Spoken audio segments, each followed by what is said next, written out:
The Kraft Foods Company presents Harold Perry as the Great Gildersleeve.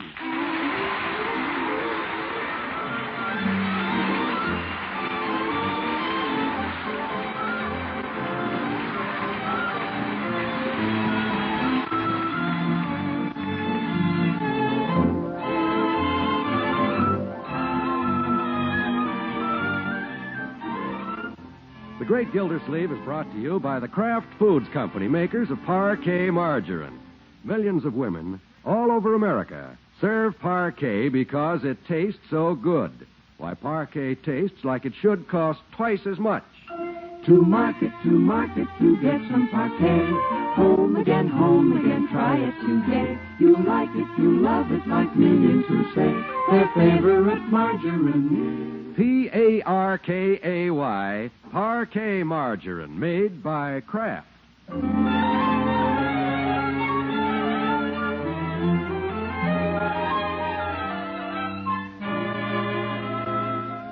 Well, the Great Gildersleeve is facing the new year with a big problem on his mind. Adeline. Yes, that's his problem. Adeline Fairchild, his charming bride-to-be. One of the reasons the great man and Adeline decided to get married was so they could adopt the little baby girl the Gildersleeve family's been taking care of lately. Well, the baby is back with her father now, but Adeline is still very much there. So, to marry or not to marry, that is the question. Yes. It's enough to make a man pace the floor.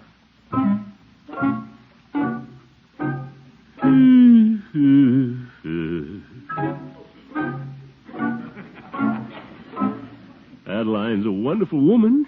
She'd make a fine wife. But do I really want to get married? I don't know. Anyhow, it wouldn't be fair to back out of it right now, just because the baby's gone.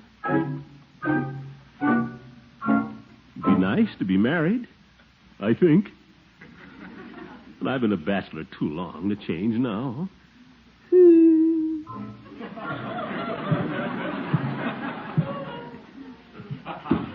Mr. Gildersleeve. Oh, hello, Bertie. You all right, Mr. Gildersleeve? What? Oh, sure, I'm all right. Oh, thought I heard you walking up and down in here. Walking up and down? Well, I hope dinner didn't disagree with you. no, I feel fine. Yes, sir. But you look kind of worried. Sure there's nothing bothering you? Bother me? Of course not. Well, you sure look worried. Something wrong with the water department? Bertie, there is nothing wrong. Yes, sir. But you sure look worried. Must be something bothering you. Believe me, Bertie, there is nothing bothering me. In fact, I'm all right. I'm happy. Yes, sir. I'm very happy. Yes, sir. I'm just about the happiest man in the whole world. Yes, sir. For the happiest man in the world, you sure look worried. I sure feel worried, too. I'll have to make up my mind pretty soon. Adeline must think it's funny I haven't mentioned the marriage all week. She hasn't said anything either. Guess she's waiting for me. Hi, Unc. Hello, Leroy. What are you doing? What? What are you walking around the room for? I'm in training, Leroy. I'm going out for the low hurdles in the Olympic Games. What? Oh. Say, Unc, can I talk to you about something? Not right now, Leroy. It's awful important. Not right now, I told you. I've got a problem. You've got a problem. Huh? Nothing, my boy. What's your trouble? Well, Elmer's lonesome. Elmer? My turtle. Oh, my goodness. He hasn't been eating lately. I think he's lonesome up in my room all day by himself. What do you want me to do? Go up there and sit with him? Well, I thought I might buy another turtle to keep him company. Well, we'll see. I saw a swell turtle downtown for only 75 cents. Leroy, we'll talk about it some other time. But, The subject is closed. I've got other things on my mind right now. Well, what about Elmer? Elmer will just have to work this thing out for himself. But, Leroy. Okay. A turtle. A lonesome turtle. Elmer doesn't know when he's well off.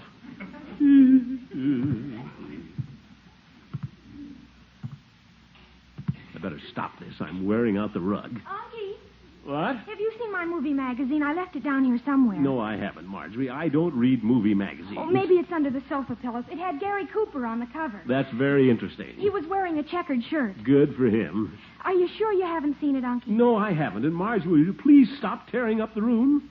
My, but you're jumpy tonight. Well, Don't you feel well? I feel fine. Well, there's something on your mind. Is it Miss Fairchild? What? Adeline? Of course not. What made you think that? Well, something's the matter. She still wants to marry you, doesn't she? Huh? Why shouldn't she? Well, I just thought now that you two can't adopt the baby, she might have changed her mind. You think so?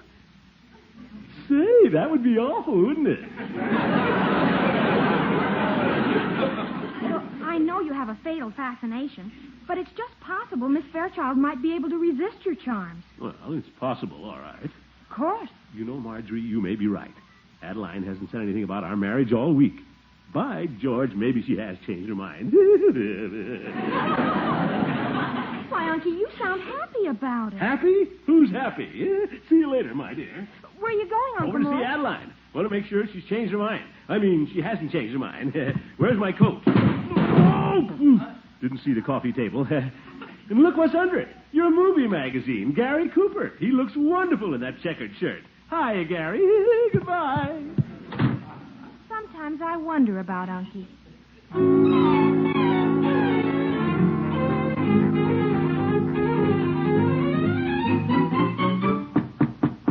Funny. Never occurred to me that Adeline might not want to marry me. Maybe I've just been worrying about nothing. Sure, it'll be better this way. I'll just let her break it off and then... Oh, hello, Adeline. Throckmorton, come in. Thank you. Didn't expect to see you tonight. Well, I just thought I'd come over and surprise you. I'm glad you did. Sit down. Thank you.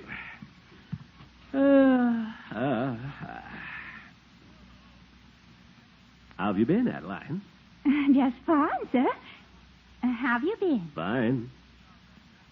Yeah, just fine. Well, here it is, Adeline, almost New Year's. Yes. You know what they say about New Year's? Gives you a chance to start over. Correct last year's mistakes. Yes, it does. Yeah, off with the old, on with the new. That's what they say. Throckmorton, what's the matter with you tonight? Me? Why, nothing. Nothing at all. Adeline. Yes? Adeline, we haven't talked much about our marriage lately. No, we haven't. I'm glad you brought it up, Throckmorton. There's something I wanted to tell you about that. There is? I've been thinking things over, Throckmorton, and I... Yes? Oh, nothing. Go on, Adeline. What were you going to tell me? Well, maybe you wouldn't like to hear it. Oh, yes, I would. Well... That's all right, Adeline. If you're thinking of changing our plans, I'll understand. Of course, I'll be heartbroken. But Throckmorton... Believe me, I wouldn't blame you for anything you do. After all, I'm no prize. I'm just a middle-aged water commissioner. I'm fat. Well, stylishly stout. Oh, now, Throckmorton... It's really up to you. Don't try to spare my feelings. It won't be easy ending my days as a lonely old bachelor. But I'll be brave. Now, what was it you wanted to tell me? Why, darling, I just wanted to tell you that I think we should get married right away. Huh? Is that what you wanted to tell me? Yes, you sweet old thing.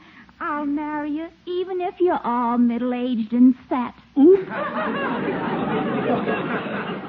So you just go right on down and see the minister tomorrow so we can set the date. The minister? Yes, and don't you worry, Throckmorton. You'll never be a lonely old bachelor. No, I guess I won't.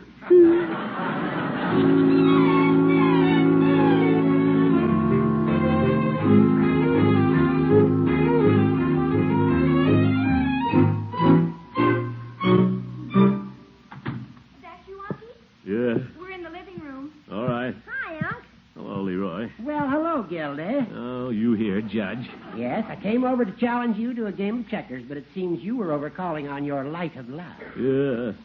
So I decided to stay and play Parcheesi with the children. You didn't stay over at Miss Fairchild's very long, Unky. Well, I thought I'd come home early and get some sleep. What's the matter, Gildy? Don't you get enough sleep down at the water department?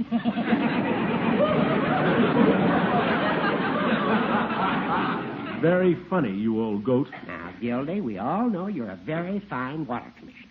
Everything work out all right, Uncle Mort? What? You know, with Miss Fairchild. What happened? Well, What's this all about? well, you might as well know it now. Adeline and I are going to be married right away. Well, that's wonderful news. Gee, no kidding? Oh, Uncle Mort, so you talked Miss Fairchild into it. I sure did.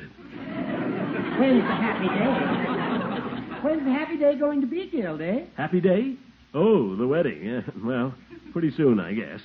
I'm going to see Reverend Prescott tomorrow. Oh, I can't wait for the wedding. I'll be a bridesmaid. And I'll be a flower girl.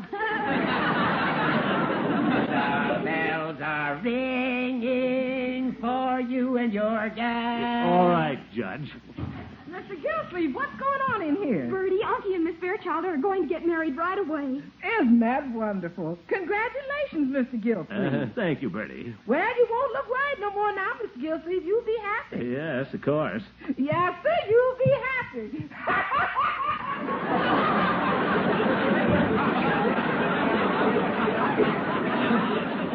Well, Gildy, old friend, this is one of life's golden moments. So I'll let you savor it with your little family. I'll just say congratulations, old friend, and to you. Thank you, Horace. Good night. Good night, Judge. Good night. Good night, all. The bells are ringing for you and your gang. Oh, Uncle Mort, I'm so glad it turned out this way. Congratulations. Thank you, my dear. Yeah, I guess you're pretty happy, Unc. Oh, yes. Yes, I am. I'm very happy. I've never been so happy in my life.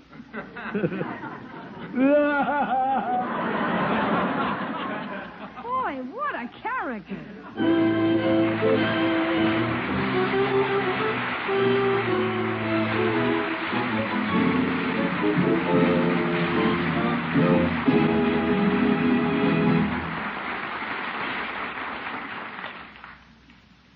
Mr. Wall, you know what I think? What's that, Bertie? I think we ought to have a slogan for parquet. Because everybody's going to like parquet margarine once they try it. But they got to remember to try it. Well, a slogan like Like parquet tastes so good, tastes like it should cost twice as much. Well, whether or not that's a slogan, Bertie, it certainly is true. And parquet tastes so good because it's made from the carefully selected products of American farms. It's actually prepared by Kraft with all the care of a rare luxury food. The nice part is, though every pound of parquet gives you all the nutritional value of the most expensive spreads, plus 15,000 units of essential vitamin A, parquet costs only about half as much. That's right, Mr. Wall. And as good as that cost is, the taste is even better. And wonderful on hot rolls. Or muffins, Mr. Wall, or waffles, or pancakes. And wonderful for cooking, too. It's just good eating no matter what way you use it. Tastes like it should cost twice as much. So, friends, why not serve parquet on your table this week? Ask for some tomorrow. That's parquet, P-A-R-K-A-Y, parquet margarine made by Kraft.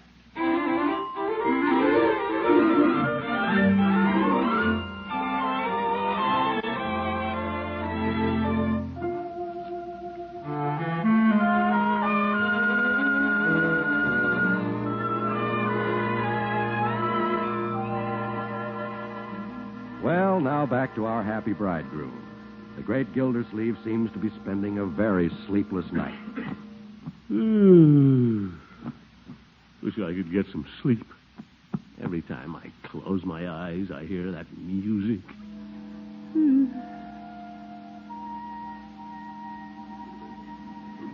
There it goes again. Why doesn't it stop? Maybe if I turn over, it'll go away. It's gone. Now maybe I can get some sleep. Sure. I just close my eyes. Do you, Adeline Fairchild, take this man to be your lawful wedded husband? I do. And do you, Throckmorton P. Gildersleeve, take this woman to be your lawful wedded wife? No, I don't. You don't? No, I don't. I don't. a night. I don't want to get married. I like being a bachelor. How am I going to tell poor Adeline? Well, I'll just have to do it. I'll tell her the first thing in the morning. Courage, Gildersleeve. You're not afraid. Courage.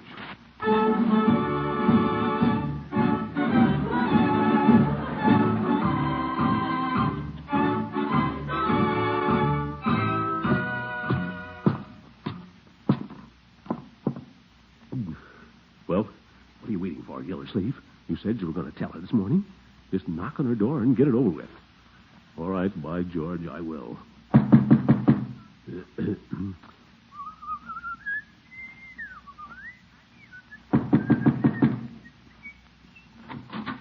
Why, good morning, Throckmorton. Good morning, Adeline. Here's your morning paper. Goodbye.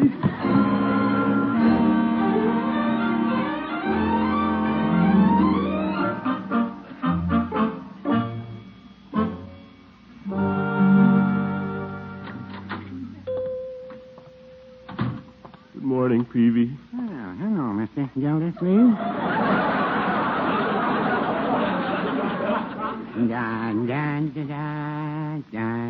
What's this? Oh, I suppose the judge told you. And how is the happy bridegroom this morning? Oh, I'm all right, I guess. Peavy, I just came in for a cigar, and I'm in a hurry. Oh, yes. I suppose you can't wait till you see the minister. That's what you think. How's that? Huh? Nothing, Peavy. You just give me the cigar. Oh, of course. There you are. Thanks. And, Mr. Gildersleeve, you can light it when you get home. You and Miss Fairchild make such a good match. Heaven's sake, Peavy. That was a little witticism, Mr. Gildersleeve. I know, Peavy. You make a good match. Don't you get it? Yes. Peavy, that joke is older than you are. Well, I wouldn't say that. Oh, I'll see you later. Just a minute, Mr. Gildersleeve. I have something to tell you. What's that?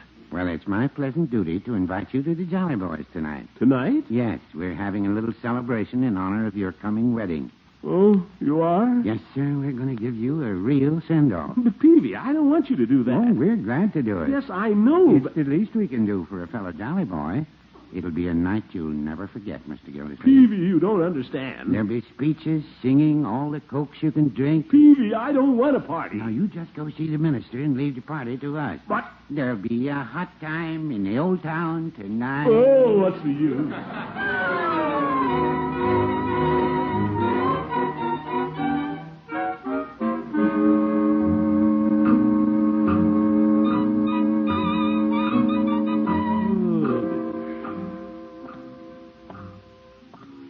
What a life. Well, there's a light over the barber shop. The Jolly Boys are all waiting for me, I guess. Just have to tell them I'm not going to see the minister. I'm not going to get married. I'll tell Adeline tomorrow. Positively.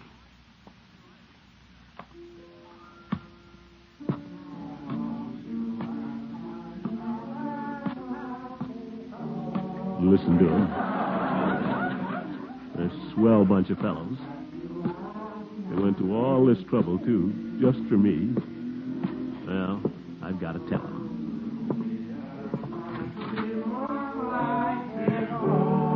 There he is. Well, if it isn't the guest of honor. Hello. How are you, Commissioner? I'm all right. Hello, Commissioner. Hello, Chief. So you're about to take the fatal step. Well, Marriage isn't a step, it's a big jump. Ho, ho, ho, ho.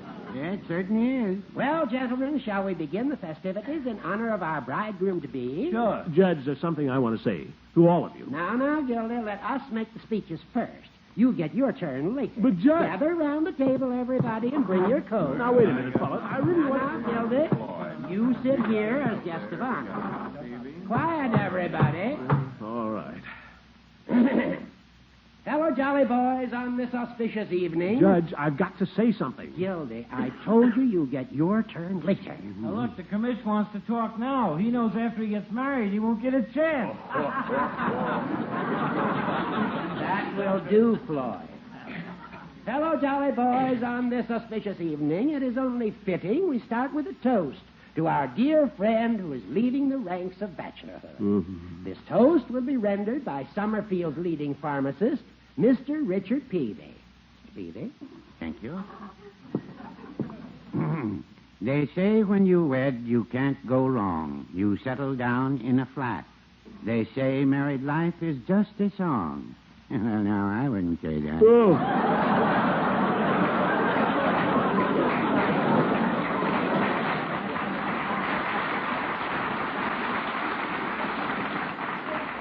Well, we thought you wouldn't mind a little humor, Gildy. We all know you'll be very happy with Miss Fairchild. Of course, Mr. Gildersleeve. I was only joking. Well, enough of frivolity. Now, my friends... Judge, if you'll just let me say Quiet, Gildy. I have the floor. Friends, I have just a few words to say. Good. I heard that, Floyd. Go on, Judge. Thank you. Jolly Boy Gildersleeve, I have a confession to make. Hmm? I must admit that there are those of us who doubted that this marriage between you and Miss Fairchild would ever take place. You did? Yeah. You're such a confirmed bachelor. We feared that at the last moment you might evade this marriage Well, and disappoint this fine young Southern woman who has put her trust in you. Yeah, we should have known you wouldn't be a skunk, Commish. Yes, we apologize for misjudging you, Gildy. You've proven yourself a gentleman and a jolly boy. We're proud of you. Now, fellas, I don't deserve this. Sure you do, Commish. You're a great guy. All together, man. What are you going to do? For he's a jolly good fellow. For he's a jolly good fellow. Wait a minute. For he's a jolly good fellow. And nobody can deny. Hey, Commish, where you going? See you later, fellas. I have to see a minister about a wedding.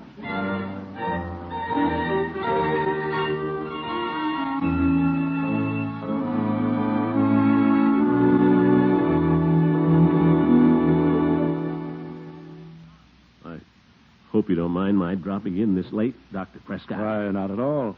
I was just working on my sermon for next Sunday. Oh? Well, don't let me interrupt you, Reverend. Doctor. It's quite all right. I was looking for an excuse to stop for a while anyway. What can I do for you, Mr. Gildersleeve? Well, you see, Adeline, that is, Miss Fairchild and I are planning to get married. Oh, congratulations. Thank you. And we'd like you to officiate at our wedding. Why, I'd be delighted, Mr. Gildersleeve. When did you and Miss Fairchild decide to get married? Well, we became engaged several weeks ago. That's when I was taking care of the little baby girl. Oh, yes. Yeah. So we thought we might get married and adopt the baby. I see. I understand the baby is back with her father now. Yeah, that's right. But there's no reason why I shouldn't marry Adeline anyway. I mean, I want to. Very much. Oh. Yes. Adeline will make a good wife, all right. She's understanding, friendly, companionable. Mm-hmm. So I'd like to set the date. Get it over with. That is, get it all set.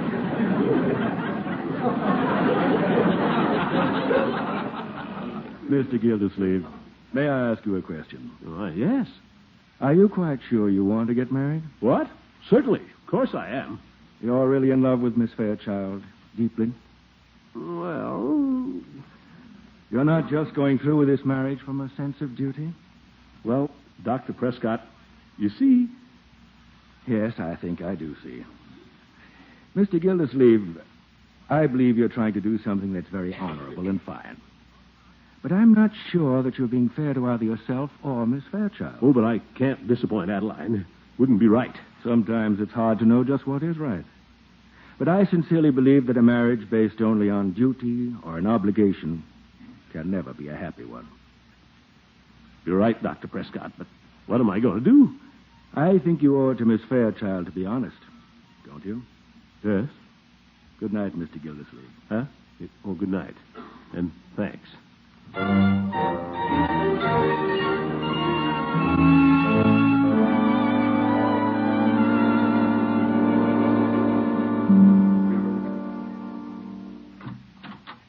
Oh, Throckmorton. Evening, Adeline. Come in. Thanks. I'm glad you're still up. Well, I was sort of hoping you'd come over tonight. Yeah, well, here I am. Please, sit down. Thanks.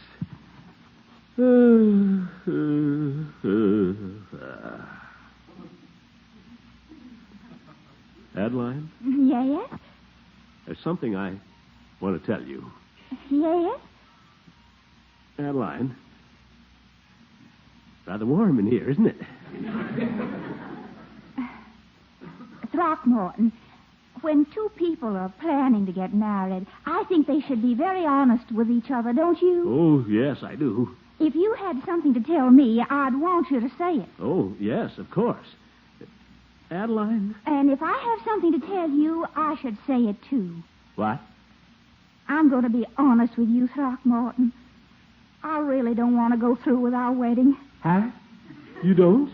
You're a wonderful person, and I'm very fond of you, but, well, I've been thinking about it a lot this past week, and I realize now I'm not really in love with you. Oh. I guess when we were making all those plans to adopt the baby, I just got carried away. You did? Oh, I know I should have told you before. I tried to tell you last night, but I felt so sorry for you when you talked about ending your days as a lonely old bachelor. Lonely old Oh, yeah. Oh, I hope you won't be heartbroken over this. Well, this is quite a shock, Adeline.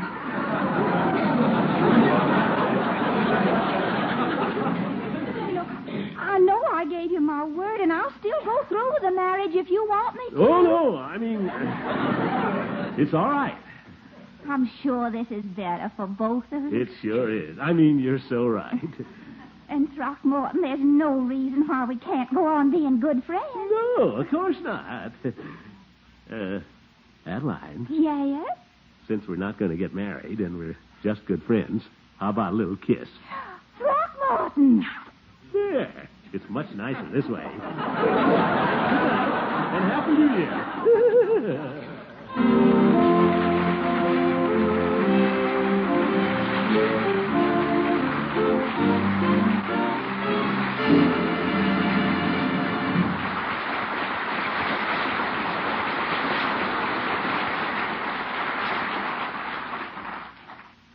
Do you ever serve your cooked vegetables topped with golden, delicious parquet? There's nothing better on creamy mashed potatoes or hot 7-minute cabbage. And you can use parquet margarine generously because it costs less. Yes, nutritious as it is, reinforced with important vitamin A as it is, parquet costs only about half as much as the most expensive spreads. Try this margarine with a light, delicate luxury taste. Try it in cooking as well as a delicious spread for bread. See for yourself that parquet tastes like it should cost twice as much. That's Parkay, parquet margarine, made by Kraft.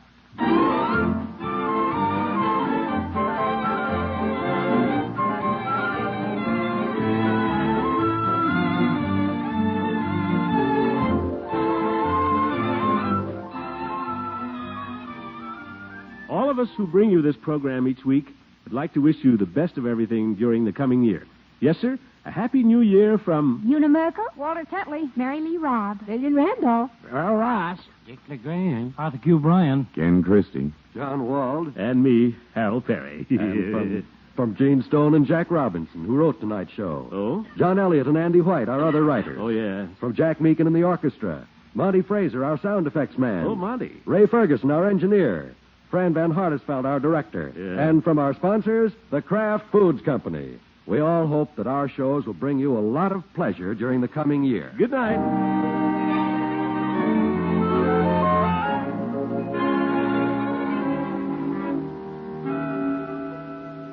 Have you had a hankering for that old-fashioned, aged, natural American cheese?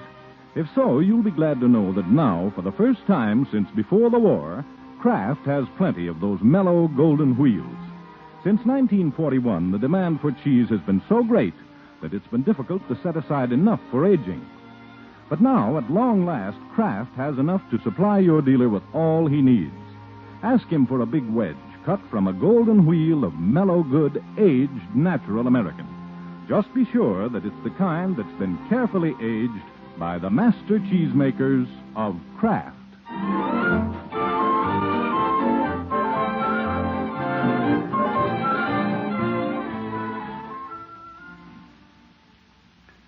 This is NBC, the National Broadcasting Company.